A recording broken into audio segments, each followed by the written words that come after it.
Hey everyone, watch this review here where they look at Iron Man from the Iron Man 2 comic series. You heard me right, I didn't stutter or anything. I said Iron Man, just Iron Man. I know that we're so used to our Hulkbusters, Advanced Armors, Arctic Armors, Hypervelocities, Stealth Iron Mans, that sometimes we forget there is just a Iron Man. And in this instance, it kind of is him. Of course, it's more of a classic look for the character than some of the other interpretations, and in fact, the paint job is very reminiscent of what they did with the Showdown series. Toy Biz, I mean. Now we have a little bit of a read up here for just Iron Man.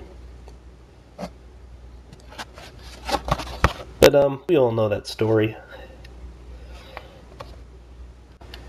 Before I open him up, let me just mention that he's figure 30, and he comes from the Wave 2, so truth be told, I wasn't originally planning on picking this figure up just because I prefer Iron Man to have like a more metallic sheen to him instead of pastel look. Because he's in a metal suit and everything, but since Walmart rolled back the price, I just found this one a little bit hard to resist. At any rate, he comes with the usual set of cards, which I'm not even going to bother taking out the plastic wrap yet, so I don't lose anything. This little repulsor blast thing, which looks so funky. Not exactly a fan of those, and the usual stand where you can plug in the card and then the figure, but don't really care about that too much. Let's jump right to the Iron Man. That's right, just the Iron Man. And let me tell you, so far this might be my favorite Iron Man for the scale. I mean, for one thing, it does have the classic look, and it definitely has the whole bulkiness that I've come to associate with Iron Man as opposed to like the really slender things released in the Marvel Universe line, which ironically is a little bit taller than him. I don't really get that because the Iron Man 2 stuff had kind of been scaling taller, but I was looking at the War Machines and some of the bigger ones, so that might be part of it. But let me toss in the comic series War Machine right next to him. You'll see that the War Machine is a little bit bigger, also a little bit bulkier, so pretty cool size and all that.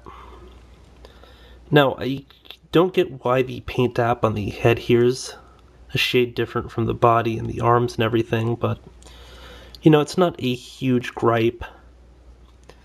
I mean, articulation-wise, it's a pretty solid thing, and I like the fact that they painted in like little hand repulsor things here, because a few of the other ones they didn't bother. I don't know if it's not active or whatever, but it just strikes me as a little bit tacky when they don't go to do that. But I mean, this is really hot because, it's not even an open hand, it's a closed fist, and they still have the repulsor painted in.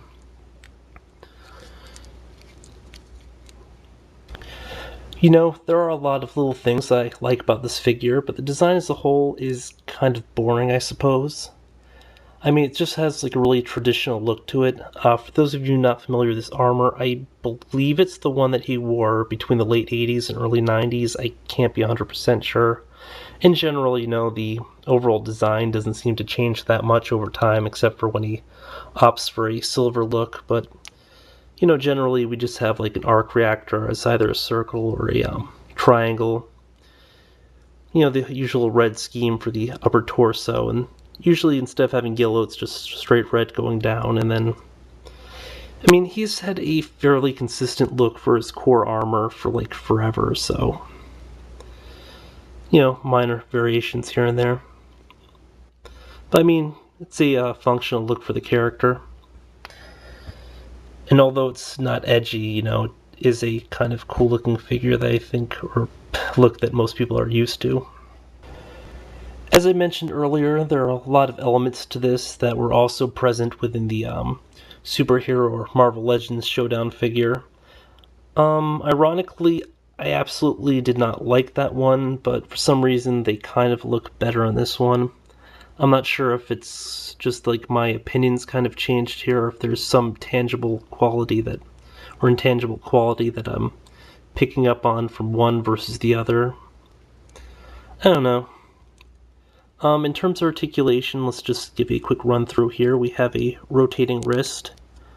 Now, I really wish that they'd either do both open hands or both closed hands, and give us some sort of a joint for the back and forth rotation, especially with the Iron Man figures. I mean, it doesn't make as much difference in some of the other characters, but given the way that he actually holds his hand out to attack, I mean, this just doesn't do it. We have a ball and socket here at the elbow. The shoulder pads flip up, as you probably noticed already, so the shoulder joint, which is a ball joint, can move around. Kind of move around without it flipping up, but just not as much. Now my head here is really loose, so it kind of flips back down, but looks a little bit up, a little bit down. Wish it really went far up, but it does not. Now the ball joint will rotate a full 360 in addition to going forward back a bit. The only problem is the paint app isn't like really straight here, so if it's up too much you can see the yellow, kind of a downer. Now we have the usual ball, then swivel down here, so you have to maneuver the ball in the direction you want the leg to kick out, then use the swivel to get the appearance right. Double joint here at the knee, then the usual sort of ball and socket here at the ankle. Now I wanted one traditional looking Iron Man from the Iron Man 2 line, just because I thought the quality would be a bit better on the movie line than the typical Marvel Universe stuff, because Marvel Universes mostly use these same sculpts and everything.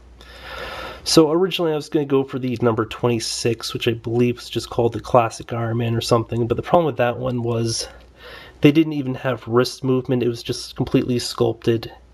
And then in many cases, like, they had some sort of a weird thing where the joint didn't line up the right way. I know it's really odd, but you know, happily they did come out with this one, so it kind of meets the requirements I had for what I wanted a classic Iron Man to look like. I don't know, not too much to say about this.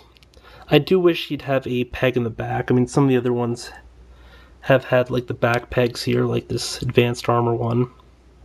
I mean, it's not too big of an issue.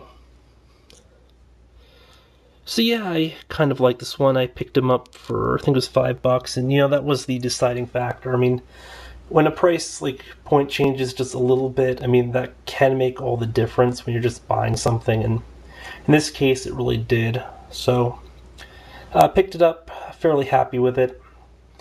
Until next time,